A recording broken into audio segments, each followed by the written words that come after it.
Bonjour à tous. Merci d'assister à cette présentation. En premier lieu aussi, je remercie l'Institut des Actuaires pour m'avoir invité à présenter mon mémoire.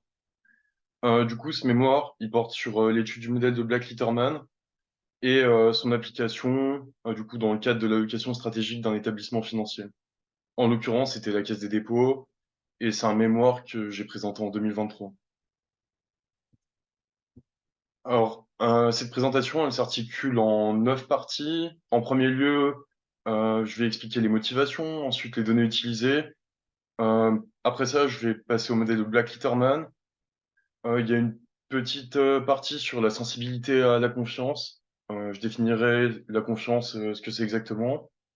Le paramètre auto, du coup, c'est un paramètre du modèle. Donc, c'est normal si ça paraît pas clair là maintenant. Ensuite, je vais aborder le sujet des séries temporelles que je vais utiliser dans le modèle. Et après, d'autres extensions, du coup, le changement de mesure de risque, le changement de distribution dans le modèle. Et enfin, une application. Du coup, pas... c'est une application qui est un peu différente. On le verra de toute façon. Donc, en premier lieu, les motivations. Donc, qu'est-ce qui est motivant à faire un mémoire sur Black Litterman et passer une année dessus? Déjà, concrétiser les connaissances théoriques. C'est un modèle qu'on voit pendant les études, mais concrètement, on ne sait pas vraiment s'en servir. Enfin, ça reste très abstrait quand même, et surtout à implémenter.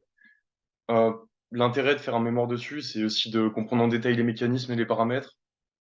Euh, Parce que souvent, déjà, quand on nous fournit un modèle, etc., même si on connaît les entrées, les paramètres, on peut facilement prendre des valeurs figées sans trop les comprendre, ou c'est ou ça peut être parce que c'est ce qu'on a appris. Mais dans les faits, il y a toujours des réflexions à avoir dessus. Et faire un mémoire, ça permet de réfléchir à tout ça. Euh, Comprendre ce modèle, ça permet aussi de comprendre des limites qu'il peut y avoir. S'intéresser davantage aux hypothèses et voir si on peut relâcher certaines hypothèses ou en modifier pour que le modèle soit plus adapté à notre profil, en quelque sorte. Ensuite, après qu'on ait vu ces limites, il y a un intérêt pour apporter des nouvelles réponses. Euh, mais il faut pas non plus être trop prétentieux et penser qu'on a résolu le problème du siècle. C'est juste suggérer des approches alternatives. Et enfin, du coup, c'est ce qui représente la dernière partie, l'application au groupe Caisse des dépôts. C'est étudier l'applicabilité du modèle à des problématiques d'entreprise. Parce que là encore, c'est différent. Il y a des contraintes, etc. Donc voilà, c'est tout pour les motivations. Donc pour les données utilisées, alors là je présente les données que j'ai utilisées pour tout ce que je vais présenter, à part pour la caisse des dépôts où ce sera un peu différent. Donc pour les données utilisées, alors c'est que des indices actions, des indices MSCI. MSCI c'est une compagnie qui fournit des indices notamment.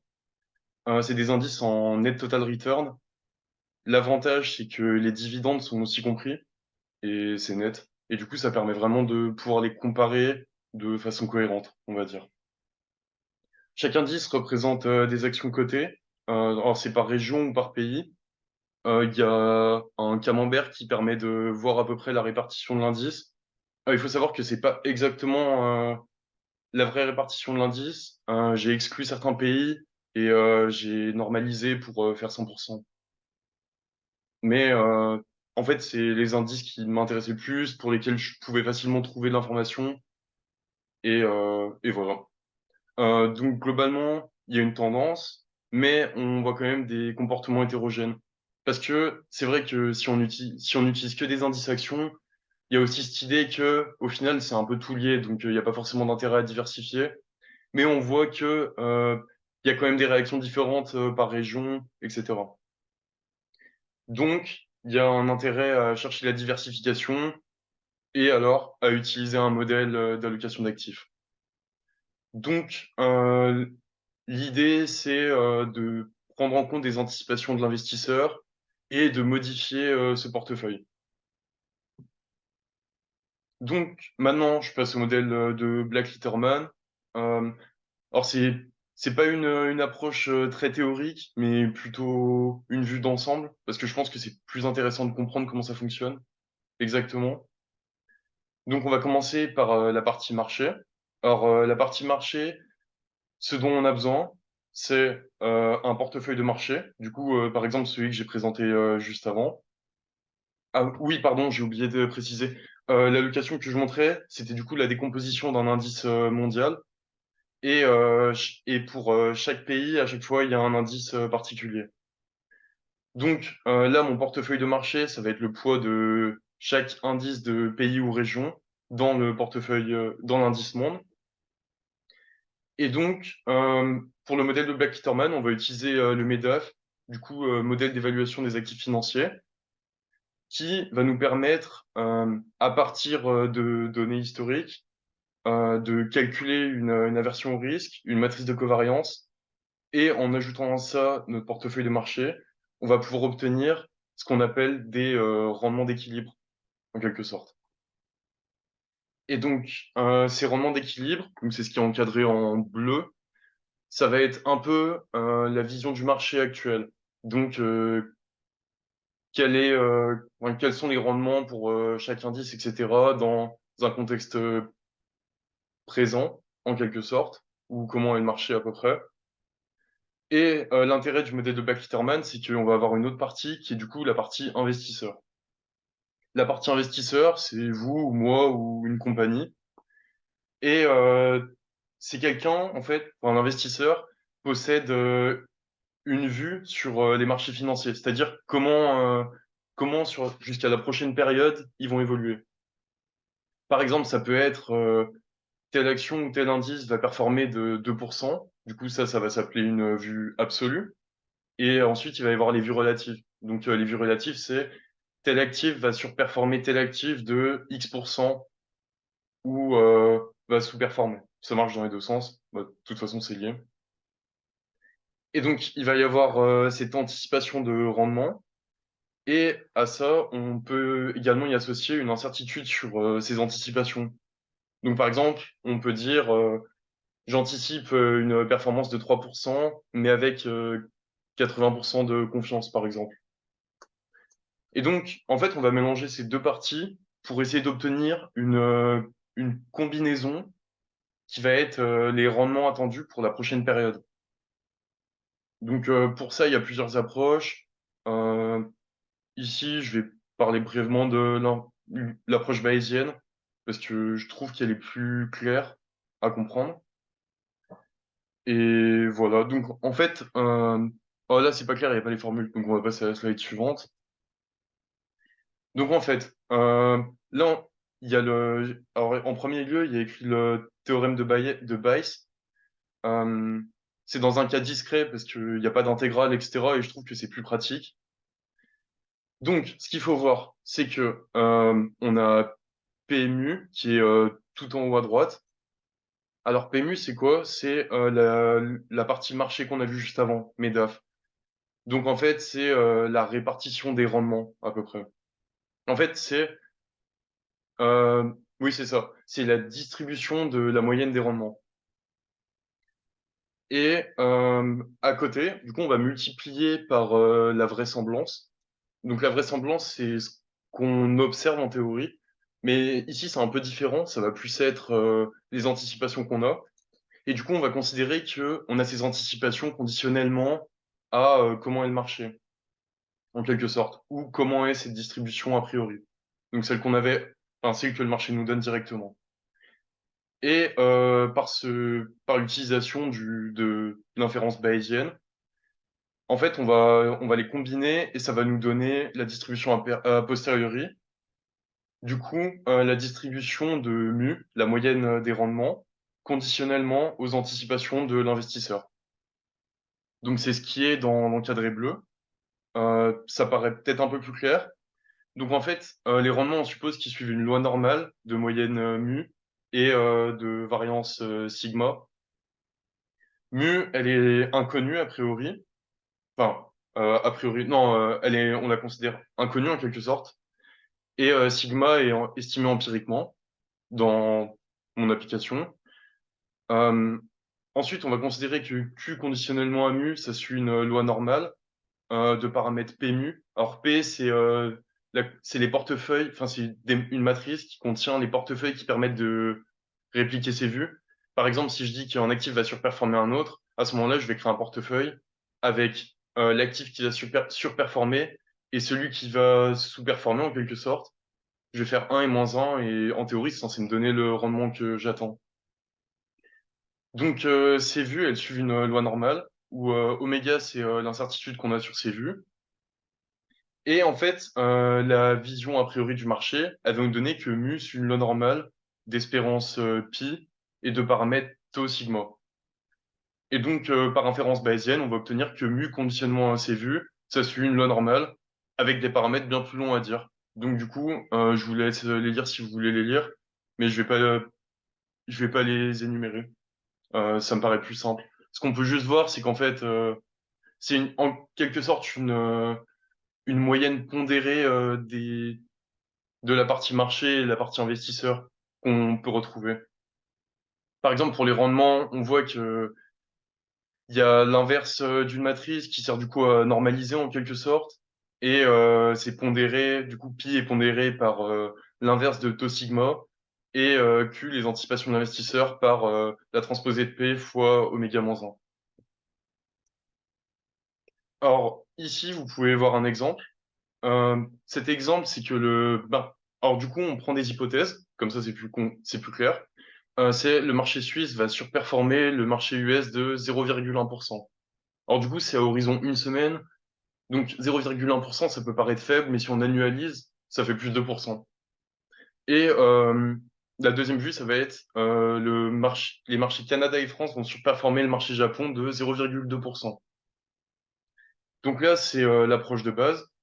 Donc, dans l'approche de base du modèle de Black-Litterman, il n'y a pas d'incertitude spécifiée. Et ici, je présente trois allocations, donc celle de base, le portefeuille de marché. Ensuite, une première sans contrainte et une seconde avec contrainte. Alors, ce qu'on peut voir, c'est que ça réagit bien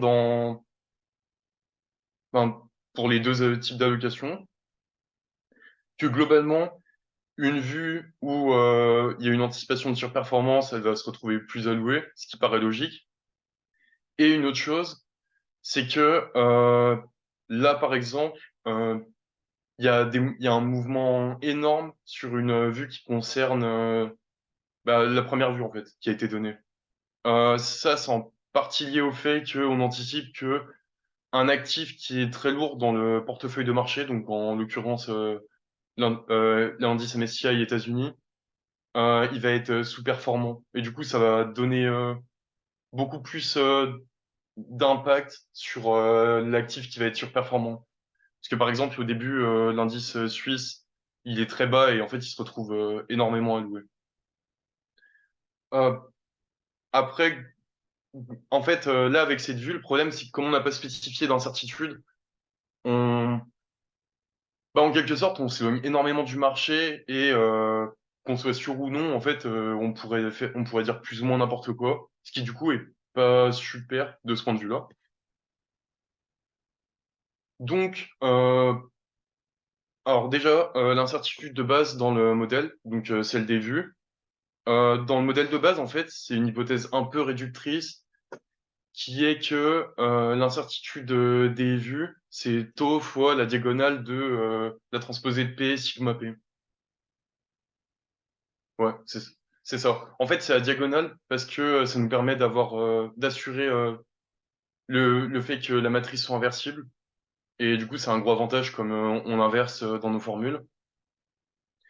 Et taux, de ce point de vue-là, a un sens assez neutre. Mais du coup, ça, j'en parlerai un peu plus après. Mais en fait, avec ce problème-là, c'est ce que j'ai souligné avant, c'est que on spécifie pas la confiance qu'on a dans ces vues. Parce qu'en fait, taux, il intervient aussi du côté marché. Donc en fait, il finit par sortir du produit, enfin, ou de l'addition, et de l'addition puis du produit. Et au final, il n'y a pas d'impact ou d'autres aides pour donner une certitude. Donc la première approche, ça a été proposé par le chercheur Meucci. C'est d'intégrer, en fait, de supprimer taux dans cette matrice d'incertitude des anticipations et d'y ajouter un nouveau paramètre qu'on appelle C. Donc en fait, plus C va être élevé, plus l'incertitude va être faible, plus il y aura un impact fort des vues sur le portefeuille de marché de base. Donc c'est le graphique qu'on peut voir en bas à gauche. Euh, Ce qu'on voit aussi, c'est qu'il y a une surréaction, ce qui est pas forcément positif, que du coup, il faut peut-être un moyen pour atténuer cette variation, parce qu'en fait, ça continue de croître jusqu'à... Enfin, c'est des croissances inverses de 1 sur X, du coup, c'est vite problématique, parce que bah, au début, il y a énormément de variations, et après, il y en a très peu. Donc, comment transformer ça? Enfin, comment réduire cette sensibilité à la confiance? Alors du coup, ce que j'ai proposé dans mon mémoire, c'était de tronquer C en quelque sorte, de dire il y a un maximum. En l'occurrence, là dans la formule que je présente, c'est 250. Et en plus de ça, d'ajouter une fonction puissance pour permettre de calmer cette sensibilité. Donc du coup, c'est ce qu'on peut voir sur le graphique en bas à droite. J'ai utilisé une puissance 4 parce que c'est celle qui avait la réaction la plus, comment dire, la moins agressive, mais à la fois avec une certaine pente aussi. Je pense que si par exemple vous voulez adapter le modèle de Black Litterman et utiliser une approche comme ça demande d'abord de passer par l'approche de gauche et ensuite d'ajuster avec un, un facteur de puissance et ensuite et une bande supérieure en même temps. Parce que là, c'est vrai que je l'ai ajusté juste avec les données que j'ai utilisées ici. Maintenant, je vais parler du paramètre taux. Alors, en fait, le paramètre taux, du coup, comme j'ai dit avant, il apparaît des deux côtés, donc côté marché et côté investisseur. Côté marché, taux, il représente l'incertitude de l'espérance des rendements, a priori. Du coup, la loi normale pi est de variance taux sigma. Et en même temps, ça représente l'incertitude des vues. Du coup, comme j'ai montré juste avant dans le cadre bleu tout en haut, où il y a un facteur taux qui apparaît. Alors, l'impact que ça a, si on normalise pas les poids à 1, c'est que la somme des poids va du coup devenir égale à 1 sur 1 plus taux. Ce qui fait que, comme le graphique en bas à gauche le montre, la somme des poids totale va devenir de plus en plus faible. Et du coup, on peut considérer que le reste est investi dans un actif sans risque. Euh, En général, dans la littérature, ce taux, il est fixé, donc ça peut être soit 5%, soit 25%, soit 1. Il y a des papiers dessus, c'est pas très clair son intérêt. En fait, il y a un côté utile, c'est, enfin, le- l'interprétation qu'on pourrait donner, c'est notre estimateur a priori, du coup des rendements a priori, il est pas très clair et on pourrait lui associer la valeur 1 sur n où n est le nombre d'observations. Euh, mais ça reste quand même discutable et parce que du coup, il y a aussi un impact sur les vues. Mais ensuite, en utilisant le paramètre C, du coup, c'est les deux approches d'avant, mais je crois que là, c'est surtout, je crois que c'est la deuxième approche que j'ai présentée avant. En fait, en utilisant ce paramètre C, taux, il a vraiment un sens et il représente à ce moment-là plus que l'incertitude des rendements a priori. Ce qui, du coup, fait plus sens en quelque sorte. Il va servir qu'à une seule chose, et à ce moment-là, il va impacter l'allocation finale, même si on normalise les poids 1. Ensuite, en fait, j'ai essayé de remplacer la partie investisseur par des séries temporelles. Parce que peut-être que, comme moi, vous savez pas faire de choix quand il faut utiliser un modèle comme ça. Du coup, qu'est-ce qu'on fait quand on sait pas faire de choix? On utilise un modèle qui va faire un choix à notre place. Bon, on fait quand même le choix d'utiliser un modèle, mais c'est bien plus camouflé.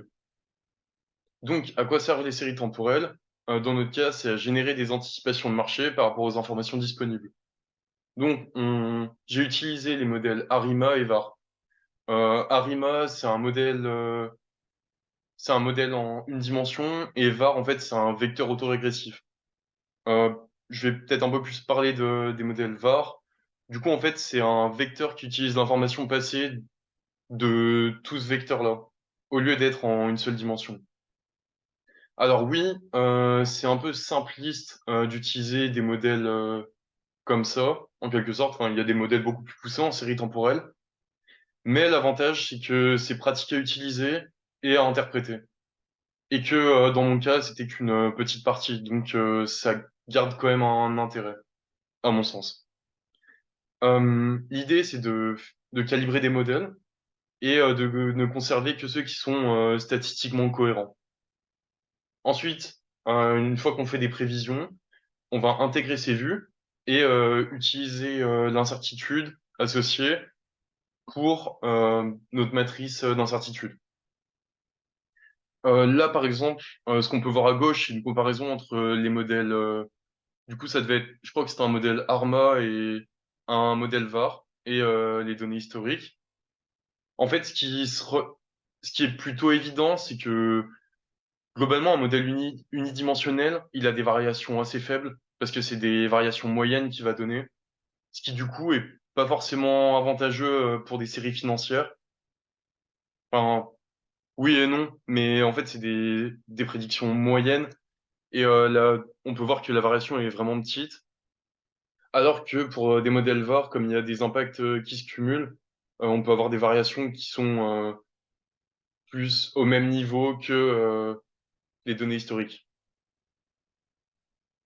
Ah oui, aussi ce que j'ai ajouté dans l'allocation à droite, c'est que j'ai ajouté un paramètre de confiance. Donc c'est-à-dire j'ai 30% de confiance dans le modèle.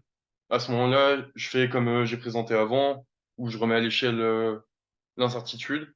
Non, je remets pas à l'échelle l'incertitude. J'utilise juste ce facteur pour multiplier l'incertitude que j'ai. Enfin, ouais, c'est ça. L'incertitude que j'ai de mes séries temporelles, du coup de mes prévisions. Maintenant que j'ai présenté le modèle, du coup, j'ai enlevé ma part donc en utilisant des séries temporelles. Et là, c'est un peu différent. En fait, une, une problématique avec le modèle de Black-Litterman, comme pas mal de modèles d'allocation d'actifs, c'est que on va chercher à maximiser le rendement en pénalisant par la volatilité ou la variance. Du coup, on veut beaucoup de rendement, mais on veut prendre peu de risques. Le problème, c'est qu'en faisant ça, le risque positif, il est aussi pris en compte, ce qui du coup peut être rapidement un problème. Parce qu'en fait, on peut pénaliser un actif qui a de grandes amplitudes d'un côté plus que d'un autre. Et à mon sens, c'était pas forcément une bonne chose. Euh, et aussi, en fait, la variance, elle permet pas de prendre en compte la survenance d'événements rares. Euh, mais pas les événements très rares, mais les événements, on va dire, rares. La solution, du coup, c'est d'utiliser l'espérance conditionnelle au-delà d'un seuil, ou du coup, en dessous d'un seuil, dans ce cas.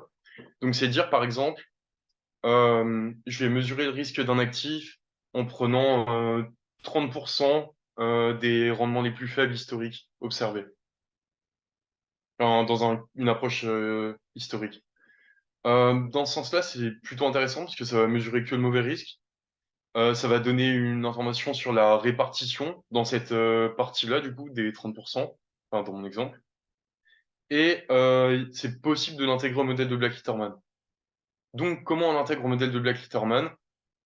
L'idée, c'est que on va utiliser l'équation des rendements d'équilibre et d'aversion au risque du MEDAF et on va les customiser en quelque sorte. On va refaire les équations. Et enfin, pour retomber sur le modèle de Black-Litterman avec nos vues, là, ça va être plus compliqué et du coup, il n'y a pas de formule fermée, ça bloque au niveau d'un numérateur. Et du coup, à ce moment-là, on passe par un algorithme d'optimisation. Globalement, ça donne des résultats plutôt cohérents avec les attentes. Les allocations ressemblent quelque peu à celles avec un degré de confiance. Pour ce qui est moyen, pour quand c'est plus extrême, ça devient très différent. Vous pouvez aller regarder dans mon mémoire. Normalement, dans l'annexe à la fin, il y a plus de détails dessus. Et aussi, du coup, pour une confiance trop élevée, il y a une réaction très marquée. Donc là, sur ces graphiques, il n'y a pas de degré de confiance trop élevé. Et du coup, une limite majeure, c'est que la sévar, elle n'est pas adaptée à des quantiles faibles. Enfin, ou même globalement, elle n'est pas très adaptée à une distribution gaussienne. C'est pas très intéressant parce que la distribution gaussienne, elle est symétrique et elle est à queue fine. Donc pour ces deux raisons, ensuite j'ai voulu changer les distributions. Donc l'hypothèse de normalité, en quelque sorte, je voulais la remplacer par une hypothèse de alpha stabilité. Donc à quoi ça me sert? Calquer la symétrie qui est observable dans les rendements et mieux comprendre, enfin, mieux considérer l'épaisseur de queue. Ça me permet également de garder la stabilité par addition et le principe d'autosimilarité qui a été dans certains papiers de recherche montré comme vrai. Alors, le vrai est relatif, mais on s'en tiendra à ça. Du coup, les familles alpha stables, c'est des lois à quatre paramètres. La loi normale est un cas particulier, mais le gros problème, c'est qu'elle admet pas vraiment de densité et de variance. Il y a des formules pour les densités, mais elles sont plutôt compliquées. Et ces quatre paramètres, donc alpha, c'est le paramètre qui va déterminer si une distribution est que lourde ou non. Bêta, la symétrie. Gamma, un paramètre d'échelle. Un peu à être vu comme un écart-type, en quelque sorte. Et delta, c'est la localisation. Donc la moyenne, en quelque sorte encore. En dimension 1, on va utiliser des quantiles, du coup la méthode de McCulloch, ou on peut utiliser le maximum de vraisemblance. Pour ma part, je l'ai pas fait parce que c'était trop coûteux et pas évident. Les estimations en multivarié, du coup, ça va être plus compliqué. Là, c'est vrai que j'en parle ici, mais je vais en parler plus ici. En multivarié, du coup, en dimension strictement supérieure à 1, c'est des lois qui vont avoir seulement trois paramètres. Donc, alpha, mu, bah, mu, c'est à peu près delta d'avant, et gamma. Alors, comment on fait pour estimer une distribution alpha stable et pour l'intégrer au modèle de Black-Litterman? En premier lieu, on va chercher à regarder si c'est une distribution elliptique. Donc, enfin, en fait, c'est pour, on va, on veut voir si elle est elliptique pour prouver qu'elle est symétrique alpha stable. Et en fait, si elle est symétrique alpha stable, il y a énormément de choses qui se simplifient. Donc, par exemple, il y a des formules avec la CVAR qui vont être plus simples. Et globalement, c'est bien plus facile si c'est le cas. Euh, Et en plus, ben, du coup, d'un autre côté, si on rejette par défaut la distribution normale qui est symétrique. Donc, j'ai fait un test par rapport à ça, c'est le test de Huffer et Park. Euh, Ce qui s'est passé, c'est que du coup, j'ai dû rejeter, j'ai rejeté mon hypothèse d'ellipticité. Donc, je suis passé dans le cas compliqué, le plus pénible, où on doit estimer trois paramètres et on n'a pas énormément de propriétés qui nous aident. En premier lieu, ce qu'on fait, c'est que on va estimer chacune des marginales. Pour chacune des marginales, on va conserver mu et alpha. Et on va avoir un alpha complet du vecteur qui va être la moyenne des alpha marginaux. Et pour mu, ça va nous donner un vecteur de localisation. Ensuite, la tâche la plus compliquée pour l'estimation, c'est l'estimation de gamma. Alors gamma, c'est la mesure spectrale associée à la variable aléatoire. La mesure spectrale, c'est ce qui va contenir les informations sur dépendance et asymétrie. Donc, c'est une mesure qui est définie sur la sphère de dimension D, par exemple, du coup SD. Et ce qu'on va faire pour l'estimer, c'est que bah déjà, on va la considérer comme discrète, ce qui simplifie les calculs, et on va utiliser la fonction caractéristique empirique. Parce que pour les vecteurs alpha stables, on a une définition de ce qu'est la fonction caractéristique. À partir de ça, du coup, pour estimer la mesure, on va partitionner la sphère et en chaque point, du coup, centre des zones, du coup, comme on peut voir au graphique à droite, les petites croix rouges, on va calculer un poids qu'on va associer à tout cet espace, en quelque sorte. Du coup, ça donnera l'intensité dans cette direction-là. Enfin, c'est comme ça qu'il faut le voir. Et du coup, à partir de ça, on a une approximation du coup, d'un vecteur alpha stable à partir de nos données.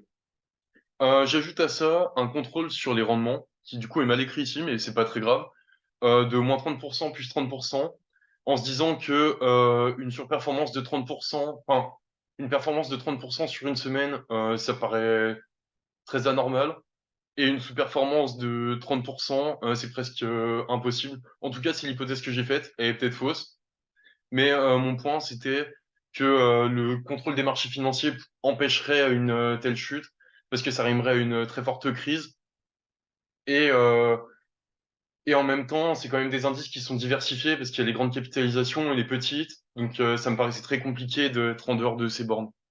Parce que le problème, c'est quand on utilise des queues lourdes, il y a une probabilité de survenance de résultats énormes ou très faibles. Donc, maintenant, comment on intègre au modèle? L'idée, c'est que on va faire de l'optimisation espérance-sévère parce que, il n'y a pas de variance, donc c'est compliqué. Et ce qu'on fait, c'est qu'on change une partie des hypothèses et l'approche. Donc en fait, les rendements, au lieu qu'ils suivent de base une loi normale d'espérance mu et de variance sigma, là, ils vont suivre une loi alpha stable de paramètres alpha, mu et gamma. Et en fait, la seule chose qu'on va changer avec nos anticipations, c'est mu. Donc c'est un peu réducteur, mais parce qu'en fait, mu, on considère plus comme une variable aléatoire. Donc on perd toute cette incertitude qu'il y a autour de du coup sigma posteriori. Mais pour autant, l'impact est plutôt marginal. J'avais fait le test pour du coup en utilisant simplement alors, pour le modèle de base, du coup rendement risque, espérance variance. Et en fait, il y a très peu de variations. Du coup, ça m'a un peu conforté dans ce choix-là. Euh, Parce que d'un autre côté, même en y réfléchissant, il n'y avait pas d'approche très claire pour modifier la mesure spectrale, ce qui est probablement une faiblesse et qui a peut-être une solution, mais en tout cas, de mon point de vue, j'en avais pas. Et l'avantage majeur du coup de ce modèle proposé, c'est un gain considérable en termes d'asymétrie et de queue, ce qui du coup est plutôt positif, parce que on va mieux calquer en quelque sorte ce qui est observable ou théoriquement plus vrai. Donc les résultats, donc c'est la troisième fois que j'utilise le mot cohérent. Ça veut dire que c'est encore cohérent du coup. Euh, c'est similaire si on change pas la distribution, mais encore une fois, quand la confiance va être faible ou forte, il va y avoir des impacts beaucoup plus gros. Encore une fois, je vous renvoie à mon mémoire. Il me semble que c'est détaillé, et si c'est pas dans le corps, ça doit être dans l'annexe. Globalement, ça fait pas une différence énorme. Après, les gros problèmes en fait de l'approche que j'ai voulu essayer ici, c'est que j'ai été limité en taille de portefeuille. J'ai pu faire qu'avec 4 actifs parce que il fallait alléger les calculs. La structure de dépendance, je l'ai discrétisée et que mon partitionnement de sphères, j'ai pas pu partitionner ma sphère en 10 milliards de points. J'aurais bien voulu, mais mon ordinateur n'a pas voulu. Et c'est difficile de calibrer le mécanisme de confiance. Du coup, comme ce que j'expliquais avant avec mon approche où je faisais une transformation du paramètre de confiance, là, c'est beaucoup plus compliqué de l'appliquer. Maintenant, après avoir voulu modifier le modèle dans tous les sens, on va passer à un cas plus concret, plus simple à comprendre, j'espère. Donc, je voulais présenter mes travaux au groupe Caisse des dépôts pendant mon alternance. Donc, ici, je présente un portefeuille fictif. Donc, j'ai essayé de reproduire un maximum d'indices, enfin de partie en quelque sorte de leur allocation et en modifiant les chiffres. Et j'ai regroupé les deux parties, donc fonds d'épargne et section générale, parce que le groupe pièce des dépôts est divisé en deux parties. En tout cas, dans la gestion des actifs, les fonds proviennent de deux parties, du coup, fonds d'épargne et section générale. Il y a un indice pour chaque classe et à chaque fois, les données ont un historique mensuel. Donc, quand on va faire une allocation, ce sera pour le mois prochain, avec le modèle de Black-Litterman. Donc en premier lieu, je fais non, j'ai fait un outil d'aide à la décision en utilisant le modèle de Black-Litterman qui réutilisait les séries temporelles, qui prenait en compte des contraintes d'investissement. Alors ça, du coup, ça rend le modèle plus utile parce que si de base on estime tout sans contrainte, ça peut être vite problématique. Et bah, parfois, il y a des mouvements restreints, notamment quand les portefeuilles sont beaucoup trop gros, ou que les directions financières donnent des restrictions sur certains regroupements. Par exemple, sur les obligations ou sur les actions, où il doit y avoir un tel poids à l'intérieur de ces classes. quand on additionne tout. À ça, il y a également une partie sur le délissage de séries temporelles. Alors concrètement, le délissage, il sert à quoi? Le délissage, c'est pour des séries, on va dire, pas faites pour une approche quantitative, comme j'ai là. En fait, on va utiliser des indices, enfin les indices qu'on va pouvoir utiliser, par exemple pour le private equity. Le problème, c'est que c'est des indices qui lissent en quelque sorte la performance, enfin du coup les rendements.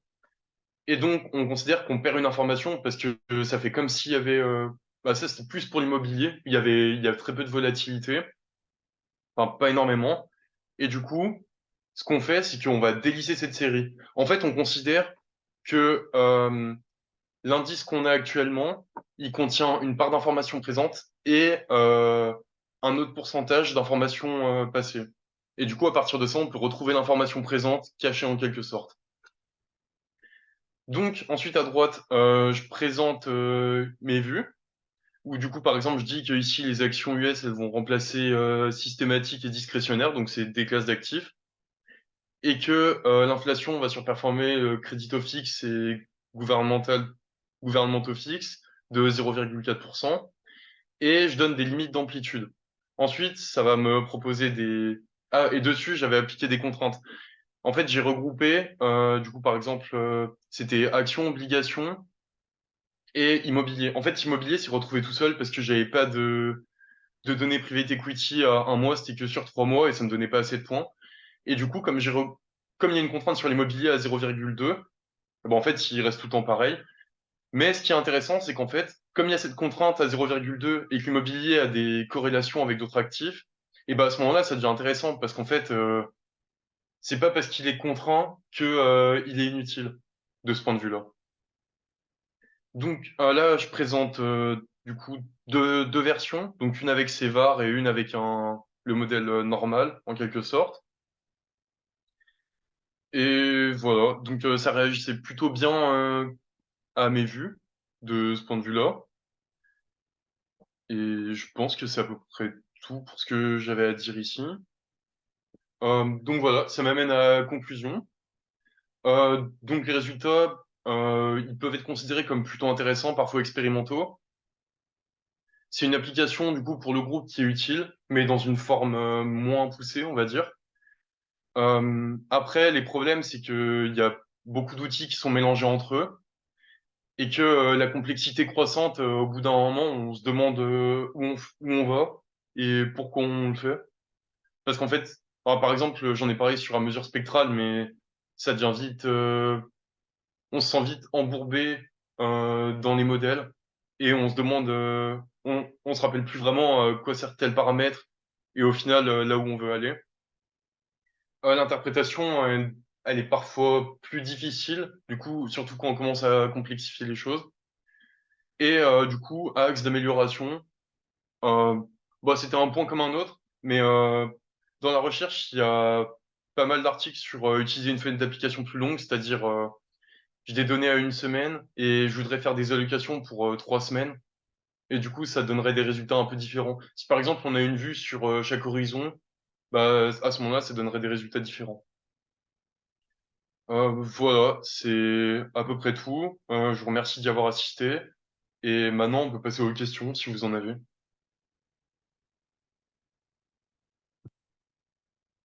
Ok, alors du coup, j'ai reçu une question.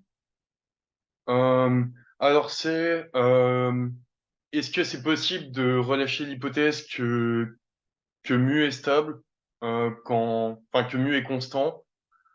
Euh, alors comment on fait dans ce cas-là? En fait, ce qu'on peut faire, c'est que on peut garder le fait que mu est une loi normale. Et à ce moment-là, ce qu'on va faire, c'est qu'on va juste simuler des valeurs de mu. Enfin, ouais, on va simuler des valeurs de mu. Et à chaque fois, on va devoir recalibrer le modèle en quelque sorte. Enfin, du coup, la distribution des rendements. Du coup, c'est plutôt compliqué. Et au niveau informatique, ça demande beaucoup de puissance. Et du coup, un ordinateur avec 4 Go de RAM, il peut pas le faire.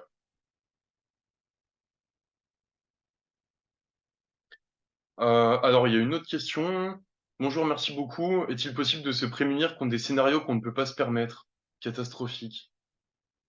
Euh, je pense qu'il y a quelque chose d'intéressant à faire avec ça, où en fait, peut-être que on peut utiliser un scénario. Enfin, d'un côté, quand on utilise la sévère, en quelque sorte, on se prémunit d'un scénario catastrophique. Après, dans mon cas, ça comprend quand même beaucoup d'informations, quand par exemple, il y a 30% de l'information qui est contenue dedans. C'est vrai que ça en englobe beaucoup et ça peut noyer les risques catastrophiques. Mais à ce moment-là, ce qui est possible de faire, c'est du coup de faire une optimisation rendement sévar-sévar. Donc, par exemple, on va associer des poids différentes à deux sévars. Donc, on va pénaliser, on va dire moyennement, tout ce qui est entre 0% de rendement et moins 10%. Et tout ce qui est en dessous de moins 10%, on va pénaliser davantage. Et du coup, en combinant les deux, ça va nous donner des allocations différentes et on pourra associer un poids à la pénalité des scénarios catastrophiques. Euh, alors, une autre question. Est-ce que vous avez étudié la semi-variance comme autre mesure de risque? Euh, alors, non, je l'ai pas fait. Euh, bon, en fait, là, dans mon cas, c'était un peu compliqué comme c'est enfin, pour la partie alpha stable. En fait, mon idée, c'était d'utiliser la variance brièvement et ensuite de passer sur les distributions alpha stable parce que c'était mon projet de base. Et, et du coup, je savais que enfin, tout ce qui est variance, c'était pas possible. Autant pour les distributions symétriques alpha stable, ça aurait pu être jouable parce que du coup, il y a une mesure de dispersion. Et c'est vrai que ça aurait pu avoir du sens d'utiliser une semi-variance. Mais dans mon cas, du coup, je me suis concentré sur la sévar.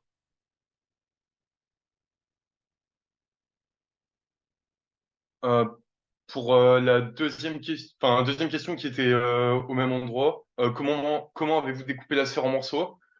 Alors, j'ai pas trouvé trop d'informations dessus. Du coup, ce que j'ai fait, c'est que j'ai découpé par rapport avec des angles en fait. Je conserve des angles de même taille. Donc, l'approche, elle a des qualités et des défauts. Son plus grand défaut, c'est que il y a des zones, enfin, du coup, des parcelles qui ont une surface plus grande. En fait, on ne voit pas en dimension 2, mais dès qu'on devient plus grand, en dimension supérieure, ça pose vite problème. Et le problème du partitionnement de sphère, comme j'ai dit, c'est que ça demande vite énormément de points. Pour la fixation des vues, on me demande si c'est purement arbitraire ou si j'ai procédé à des analyses préliminaires. Non, c'était purement arbitraire. Il y a une autre question sur y a-t-il eu des parties où vous avez manqué de ressources? Y a-t-il beaucoup de littérature sur le sujet des distributions alpha stable? Alors non, en fait, ça c'est un gros problème, c'est que il n'y a pas de littérature sur Black Litterman avec des distributions alpha stables. Et même sur les distributions alpha stables, en fait, c'est très limité. Globalement, il y a quelques chercheurs qui ont fait des contributions énormes, comme Zolotarev et Nolan. Et par exemple, pour des distributions alpha stables et Black Litterman, il me semble que j'avais trouvé que peut-être deux articles et qui étaient pas très clairs et qui faisaient des hypothèses un peu plus simplistes. Par exemple, il y avait un article issu de chercheurs italiens mais du coup qui se concentrait uniquement sur le cas où la distribution alpha stable était symétrique. Et bah en fait, ça m'aidait pas vraiment parce que c'était le cas plus simple en quelque sorte. Et une dernière question du coup, parce que enfin, après il y en a plus de toute façon. Pourriez-vous nous donner des références pour le desmoothing des séries immobilières et de private equity? Alors oui, euh, je sais pas si je dois pouvoir l'écrire. Peut-être que je vais l'écrire, ce sera plus simple. Alors du coup, il me semble que c'est Delphine et aussi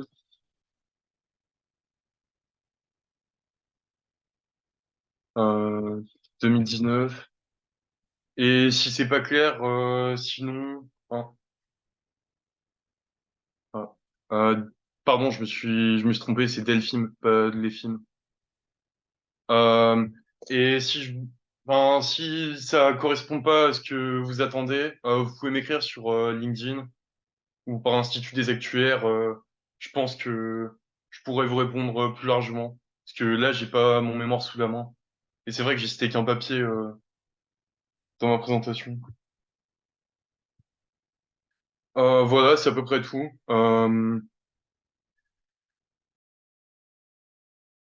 Bon, merci beaucoup à tout le monde pour avoir assisté à ma présentation. Je pense que c'est bon, c'est fini. Euh, je remercie aussi les personnes qui me remercient. Comme ça, je clôture la boucle. Et voilà. Euh, Si vous avez des questions supplémentaires, n'hésitez pas à me contacter. Et mon mémoire est disponible en ligne. Donc, si vous cherchez davantage d'explications ou des choses plus poussées, vous pouvez vous y référer. Merci et bonne journée.